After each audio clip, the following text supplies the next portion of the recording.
ರಾಜ್ಯದ ಸುಮಾರು 14 ಕ್ಷೇತ್ರಗಳಲ್ಲಿ ನಾಮಪತ್ರ ಸಲ್ಲಿಕೆಗೆ ದಿನಾಂಕ ಅಂದ್ರೆ ಇವತ್ತಿನಿಂದ ಮಾಡಬಹುದು. ಹಾಗಿರುವಾಗ ಡಿಕೆ ಸುರೇಶ್ ನಾಮಪತ್ರವನ್ನ ಸಲ್ಲಿಸಿದ್ದಾರೆ. 2 ಸೆಟ್ ನಾಮಪತ್ರವನ್ನ ಡಿಕೆ ಸುರೇಶ್ ಅವರು ಸಲ್ಲಿಸಿದ್ದಾರೆ. ಹಾಲಿ ಸಂಸದರು, ಬೆಂಗಳೂರು ಗ್ರಾಮಾಂತರದ ಕಾಂಗ್ರೆಸ್ ಅಭ್ಯರ್ಥಿ, ಉಸ್ತುವಾರಿ ಸಚಿವ ರಾಮಲಿಂಗಾರೆಡ್ಡಿ ಸೇರಿದಂತೆ ಕಾಂಗ್ರೆಸ್ನ ಹಲವು ನಾಯಕರು ಸಾಥ್ ಕೊಟ್ಟಿದ್ದು, ಮತ್ತೊಂದು ಕಡೆ ಬಹಿರಂಗ ಸಮಾವೇಶದಲ್ಲಿ ಡಿಕೆ ಶಿವಕುಮಾರ್ ಅಬ್ಬರಿಸ್ತಾ ಇದ್ದಾರೆ. ರಾಮನಗರ ಡಿಸಿ ಕಚೇರಿಯಲ್ಲಿ ಇದೀಗ ರೋಡ್ ಶೋ ಮೂಲಕ ಪವರ್ ಶೋ ಕೂಡ ಇದು. ಕೇವಲ ಬರೀ ರೋಡ್ ಶೋ ಅಲ್ಲ, 50,000 ಕಾರ್ಯಕರ್ತರನ್ನ ಒಟ್ಟಾಗಿಸೋದ್ರ ಮುಖಾಂತರ ನಾವು ಬಗ್ಗಲ್ಲ, ಇದು ನಮ್ಮ ಸೇಫ್ ಝೋನ್ ಕಾಂಗ್ರೆಸ್ಗೆ ಅಂತ ಮತ್ತೊಮ್ಮೆ ತೋರ್ಸೋಕೆ ಕಾರ್ಯಕರ್ತರನ್ನ ಒಟ್ಟುಗೂಡಿಸಿದ್ದಾರೆ. ಸೇಮ್ ಅಣ್ಣನ ಡೈಲಾಗ್ ಅವರು ಕೂಡ ಇಲ್ಲಿ ಹೇಳಿದ್ದಾರೆ, ಜನರ ಬಳಿ ಕೂಲಿ ಕೇಳ್ತಾ ಇದ್ದೀನಿ ಅಂತ.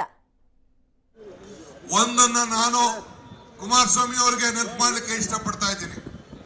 ನನಗೆ ಕುಮಾರಸ್ವಾಮಿ ಅವರ ವಿಚಾರ ಮಾತಾಡಕ್ಕೆ ಇಷ್ಟ ಇಲ್ಲ, ಆದ್ರೂ ಒಂದು ಹೇಳ್ತೀನಿ, ನೀವು ಈ ಕ್ಷೇತ್ರದಲ್ಲಿ ಶಾಸಕರಾಗಿದ್ದೀರಿ. ಕೊರೋನಾ ಬಂತು, ಕೊರೋನಾ ಬಂದಂತ ಸಂದರ್ಭದಲ್ಲಿ ಈ ಬಡವರ ರಕ್ಷಣೆಗೆ ಯಾರು ಒಬ್ಬರಿದ್ರ? ಇವತ್ತು ಡಿಕೆ ಸುರೇಶ್ ಅವರು ಕೊರೋನಾ ಇದ್ದಾಗ ಪ್ರತಿ ಕುಟುಂಬಕ್ಕೂ ಔಷಧಿ ಕೊಡ್ಸಿದ್ರ ಇಲ್ವಾ? ಊಟ ಕೊಡ್ಸಿದ್ರ ಇಲ್ವಾ? ಆಹಾರ ಕಿಟ್ ಬಂತ ಇಲ್ವಾ? ತರಕಾರಿ ಬಂತ ಇಲ್ವಾ? ಅಲ್ಲ ರೀ, ಒಬ್ಬ ಕೇಂದ್ರದ ಮಂತ್ರಿ ಸುರೇಶ್ ಅಂಗಡಿ ಅಂತ, ಸೆಂಟ್ರಲ್ ಮಿನಿಸ್ಟರ್, ಅವರ ಹೆಣನ ತೆಗೆದುಕೊಂಡು ಬಂದು ಅವ್ರ ಊರು ಕೊಡಕ್ ಆಗ್ಲಿಲ್ಲ.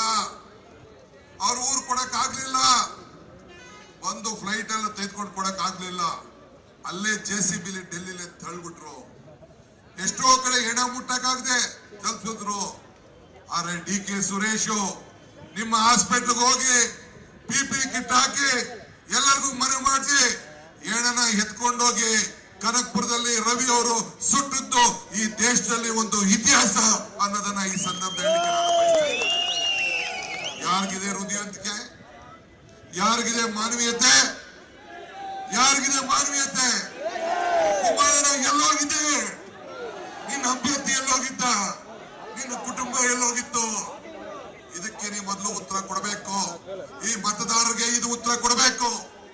ಕಷ್ಟ ಕಾಲದಲ್ಲಿ ಜನ ಇಲ್ಲದೆ ಹೋದಾಗ, ನೀ ಸಹಾಯ ಮಾಡಕ್ಕಾದಾಗ, ನಿನ್ ಕೈಲಿ ಅಧಿಕಾರ ಇದ್ದಾಗ ಈ ಬಡ ಜನತೆಗೆ ಸಹಾಯ ಮಾಡಕ್ಕಾಗ್ಲಿಲ್ಲ.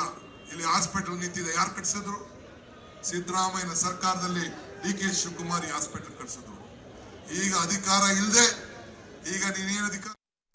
ಒಂದು ಕಡೆ ಡಿಕೆ ಸುರೇಶ್ ನಾಮಪತ್ರ ಸಲ್ಲಿಕೆ ಮಾಡ್ತಾ ಇದ್ದಾರೆ ಕಾರ್ಯಕರ್ತರ ಜೊತೆಗೆ, ಮಗದೊಂದು ಕಡೆ ಅದೇ ಕಣದಲ್ಲಿ ನಿಂತು KPCC ಅಧ್ಯಕ್ಷ ಮತ್ತು ಡಿಕೆ ಸುರೇಶ್ ಅವರ ಅಣ್ಣ DK ಶಿವಕುಮಾರ್, ಡಿಕೆ ಸುರೇಶ್ ಅವರು ಅವರ ಒಂದು ಪೀರಿಯಡ್ ನಲ್ಲಿ ಏನೆಲ್ಲ ಮಾಡಿಕೊಟ್ಟಿದ್ದಾರೆ, ಕರೋನಾ ಟೈಮಲ್ಲಿ ಅವ್ರನ್ನ ನಾವು ಹೇಗೆಲ್ಲ ನೆನಪಿಸ್ಕೊಳ್ಬಹುದು, ಎಂಥ ಕಷ್ಟದ ಸಮಯದಲ್ಲೂ ನಿಮ್ಮ ಕೈ ಬಿಟ್ಟಿಲ್ಲ ಅಂತದ್ರಲ್ಲಿ ನೀವೇನ್ ಮಾಡಬೇಕು, ಅವ್ರನ್ನ ಗೆಲ್ಲಿಸ್ಬೇಕಲ್ವಾ ಅನ್ನೋ ಮಾತುಗಳನ್ನ, ಅಂದ್ರೆ ಭಾಷಣದ ಮುಖಾಂತರ ಡಿಕೆ ಸುರೇಶ್ ಅವರ ಸಾಧನೆಗಳು ಏನು ಅಂತ ಅಲ್ಲಿನ ಕಾರ್ಯಕರ್ತರಿಗೆ ಹುರಿದುಂಬಿಸುವ ಕೆಲಸವನ್ನ ಮಾಡ್ತಾ ಇದ್ದಾರೆ.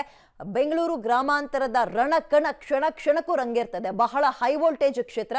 ಈ ಸಲ ತುಂಬಾನೇ ಅವರು ಒತ್ತು ಕೊಡ್ತಾ ಇರೋದು ಬೆಂಗಳೂರು ಗ್ರಾಮಾಂತರ ಕ್ಷೇತ್ರ ಕೂಡ ಒಂದು ಕಾರಣ. ಅಲ್ಲಿ ಮೈತ್ರಿ ಅಭ್ಯರ್ಥಿ ಯಾರಿದ್ದಾರೆ ಅನ್ನುವಂಥದ್ದನ್ನ ಕೂಡ ಗಮನ ಕೊಡಬೇಕಾಗುತ್ತೆ. ಹೀಗಿರುವಾಗ ಒಂದು ಕಡೆ ನಾಮಪತ್ರ ಸಲ್ಲಿಕೆಗೆ ಡಿಕೆ ಸುರೇಶ್ ಅವರು ಹೋಗಿದ್ದಾರೆ. ಡಿಕೆ ಶಿವಕುಮಾರ್ ಅವರ ಪರವಾಗಿ ಮತ ಪ್ರಚಾರದಲ್ಲಿ ಭರ್ಜರಿ ಮಾತುಗಳನ್ನ ಆಡೋದ್ರ ಮುಖಾಂತರ ಜನರ ಗಮನವನ್ನ ಸೆಳೆಯುವ, ಕಾರ್ಯಕರ್ತರ ಗಮನ ಸೆಳೆಯುವ, ಜೋಶನ್ನ ಡಬಲ್ ಮಾಡುವ ಕೆಲಸವನ್ನ ಕೂಡ ಮಾಡ್ತಾ ಇರುವಂತದನ್ನ ಗಮನಿಸ್ತಾ ಇದ್ದೀವಿ.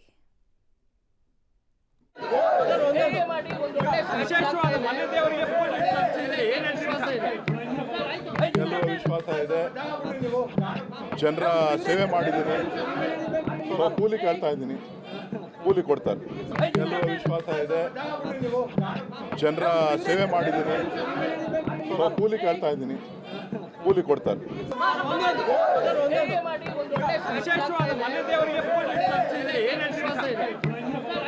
ಎಲ್ಲರೂ ವಿಶ್ವಾಸ ಇದೆ, ಜನರ ಸೇವೆ ಮಾಡಿದ್ದೀನಿ, ಕೂಲಿ ಕೇಳ್ತಾ ಇದ್ದೀನಿ, ಕೂಲಿ ಕೊಡ್ತಾರೆ. ಎಲ್ಲರೂ ವಿಶ್ವಾಸ ಇದೆ.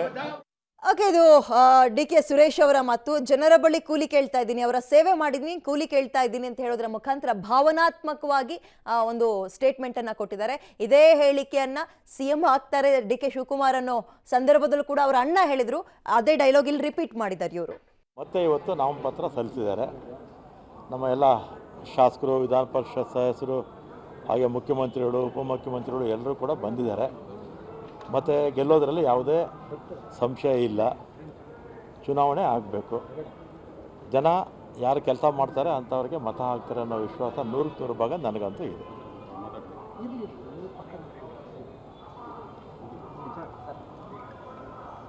ಓಕೆ, ಈ ಸಂದರ್ಭದಲ್ಲಿ ಸಚಿವ ರಾಮಲಿಂಗಾರೆಡ್ಡಿ ಅವರು ಕೂಡ ಉಪಸ್ಥಿತರಿದ್ದರು. ಡಿ.ಕೆ. ಸುರೇಶ್ ಅವರ ಜೊತೆಗೆ ಈ ಒಂದು ನಾಮಪತ್ರ ಸಲ್ಲಿಕೆ ಮಾಡುವ ಸಂದರ್ಭದಲ್ಲಿ ಅವರು ಕೂಡ ಅದನ್ನೇ ಹೇಳ್ತಾ ಇದ್ರು, ಜನ ನಮ್ಮೊಟ್ಟಿಗಿದ್ದಾರೆ, ಬೆಂಬಲವನ್ನ ಕೊಡ್ತಾರೆ, ಆ ಉತ್ಸಾಹದಲ್ಲೇ ನಾವಿದ್ದೀವಿ ಅಂತ.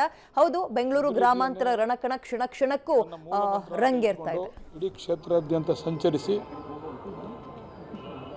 ಬೆಂಗಳೂರು ಗ್ರಾಮಾಂತರ ಲೋಕಸಭಾ ಕ್ಷೇತ್ರದ 8 ವಿಧಾನಸಭಾ ಕ್ಷೇತ್ರಗಳ ಸಮಸ್ಯೆಗಳನ್ನು ಅರ್ಥ ಮಾಡಿಕೊಂಡು ಕೆಲಸ ಮಾಡ್ತಾ ಇರ್ತಕ್ಕಂಥ, ಸಮಸ್ಯೆಗಳಿಗೆ ಪರಿಹಾರವನ್ನು ಕೊಡ್ತಾ ಇರ್ತಕ್ಕಂಥ ಸನ್ಮಾನ್ಯ ಡಿ.ಕೆ.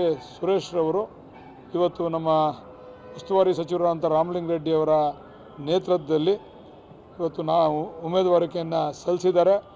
ನಮಗೆ ಜನ ಕೂಲಿ ಕೊಡ್ತಾರೆ ಅಂತಕ್ಕಂಥ ನಂಬಿಕೆ ಇದೆ. ನಾವು ಮಾಡಿರ್ತಕ್ಕಂಥ ಕೆಲಸಕ್ಕೆ ನಮ್ಮ ಮುಖ್ಯಮಂತ್ರಿಗಳು, ನಮ್ಮ ಸರ್ಕಾರ, ನಮ್ಮ ಉಪಮುಖ್ಯಮಂತ್ರಿಗಳು ಕೊಟ್ಟಿರ್ತಕ್ಕಂಥ ಗ್ಯಾರಂಟಿಗೆ ಖಂಡಿತ ಜನ ನಮಗೆ ಆಶೀರ್ವಾದವನ್ನು ಮಾಡ್ತಾರೆ ಅಂತಕ್ಕಂಥ ಆತ್ಮವಿಶ್ವಾಸದಿಂದ ಇವತ್ತು ನಾಮಪತ್ರವನ್ನು ಸಲ್ಲಿಸಿದ್ದೇವೆ.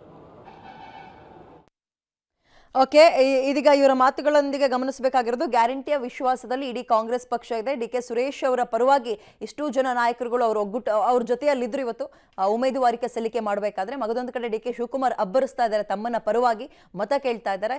ಇನ್ನೊಂದು ಕಡೆ ಇದೀಗ ಗ್ಯಾರಂಟಿಗಳ ವಿಶ್ವಾಸದಲ್ಲಿ ಕಾಂಗ್ರೆಸ್ ನಾಯಕರು ಇದ್ದು ಅದೇ ಒಂದು ಜೋಶ್ನಲ್ಲಿ ಹೋಗ್ತಾ ಇದ್ದಾರೆ ಎಲೆಕ್ಷನ್ ಅನ್ನ ಎದುರಿಸೋಕೆ. ಮೊದಲ ಹಂತವಾಗಿ ಇವತ್ತು ಉಮೇದುವಾರಿಕೆ ಸಲ್ಲಿಸಿದ್ದಾರೆ.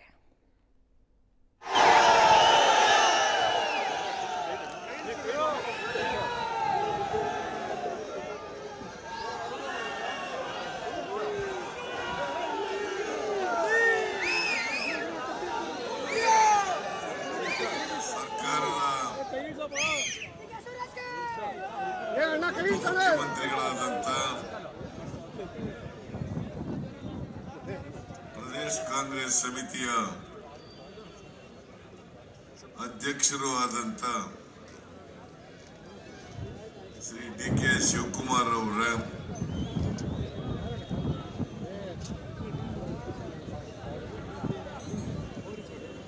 ಉನ್ನತ ಶಿಕ್ಷಣ ಸಚಿವರಾದಂಥ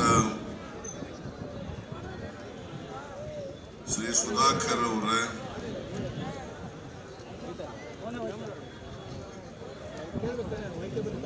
ರಾಮನಗರ ವಿಧಾನಸಭಾ ಕ್ಷೇತ್ರದ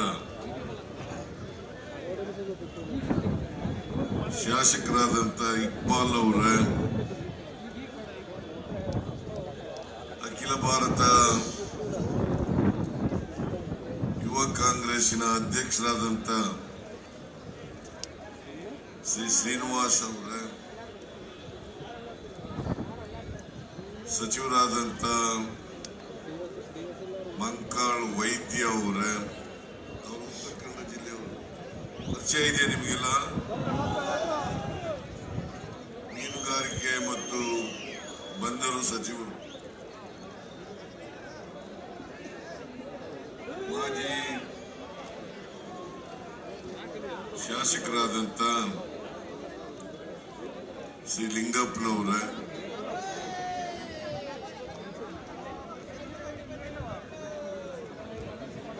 ಗ್ಯಾರಂಟಿಗಳ ಅನುಷ್ಠಾನ ಸಮಿತಿಯ ರಾಜ್ಯ ಮಟ್ಟದ ಅಧ್ಯಕ್ಷರು ಆದಂಥ